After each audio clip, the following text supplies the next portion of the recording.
Brother Branham said, भाई Branham ने कहा, సో బ్రహ్మం గారు చెప్పారు, I personally never kept a fast more than 3 days. भाई ब्रैनम ने कहा कि मैंने व्यक्तिगत तौर पे कभी भी 3 दिन से ज्यादा उपवास नहीं रखा. నేను వ్యక్తిగతంగా 3 దినముల కంటే ఎక్కువగా ఎన్నడూ ఉపవాసం లేను అని చెప్పాడు ఆయన.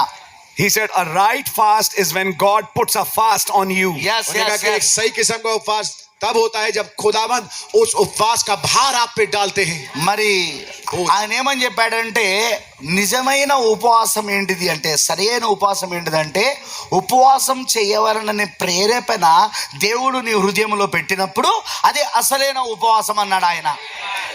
नबी ने कहा, मैं ऐसे कई उपवासियों को जानता हूं जो आज पागल खानों में हैं. మరి ప్రవక్త ఇది కూడా చెప్పాడు, నేను చాలా మంది ఉపవాసం చేసిన వారిని ఎరుగుదును, ఈ రోజు వారు పిచ్చాసుపత్రిలో ఉన్నారు.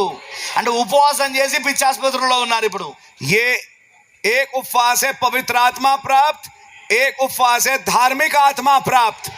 हाँ जी,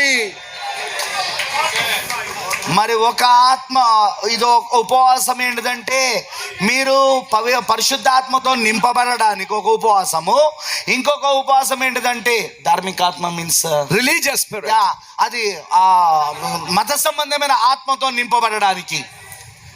When 3 days the people were listening to Christ, on the third day he said, give them to eat.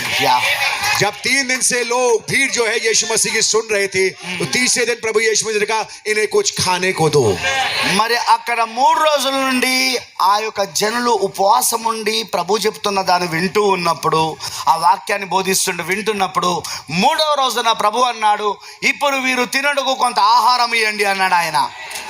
If you fast 7 days, 10 days, I got nothing against that. Yeah. But I'm just giving you the quotes of the message. Yes. अगर आप 7 दिन 10 दिन उपवास रखें, मैं कुछ नहीं कहूंगा आपको इसके विरोध में, लेकिन मैं आपको केवल संदेश के कोट्स दे रहा हूं, हवाले दे रहा हूं. ఒకవేళ మీరు గనక 7 రోజులు లేకపోతే 10 రోజులు ఉపవాసం ఉన్నట్లయితే దానికి నేనేం వ్యతిరేకిది కాదండి.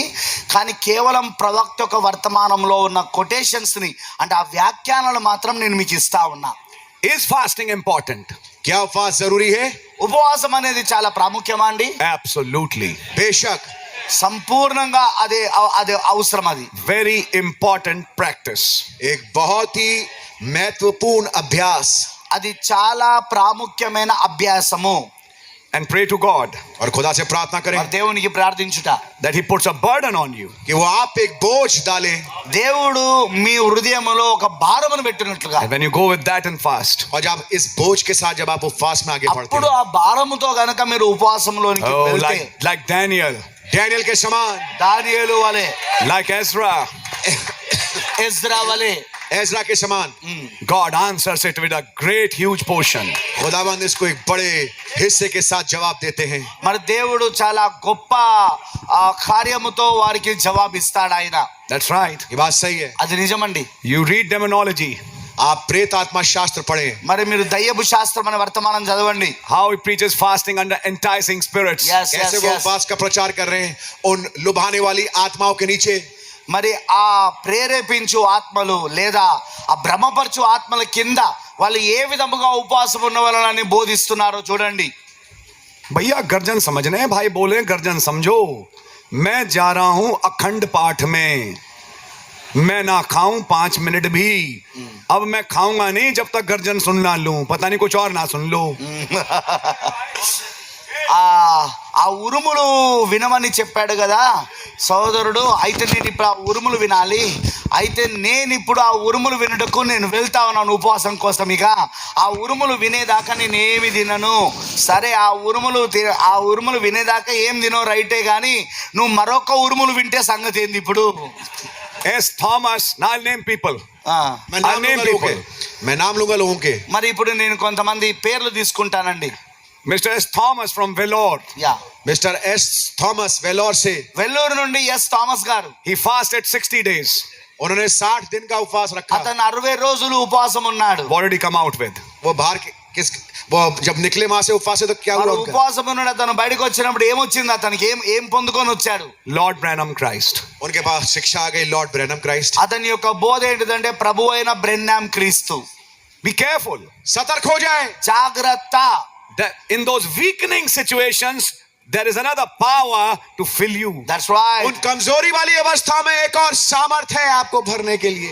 ఆ బలహీనమైన పరిస్థితులలో వేరొక శక్తి ఉన్నది. అది దేవుని శక్తి కాదు, అది వేరొక శక్తి. అది నిన్ను నింపేస్తుంది. అది Stay with the scriptures. वचन के साथ बने रहें. లేఖనములతోనే నిలిచి ఉండండి. లేఖనములతోనే. Do we practice it in our church? Yes. क्या हम इसको अपनी कलीसिया में इसको करते हैं? बिल्कुल यस.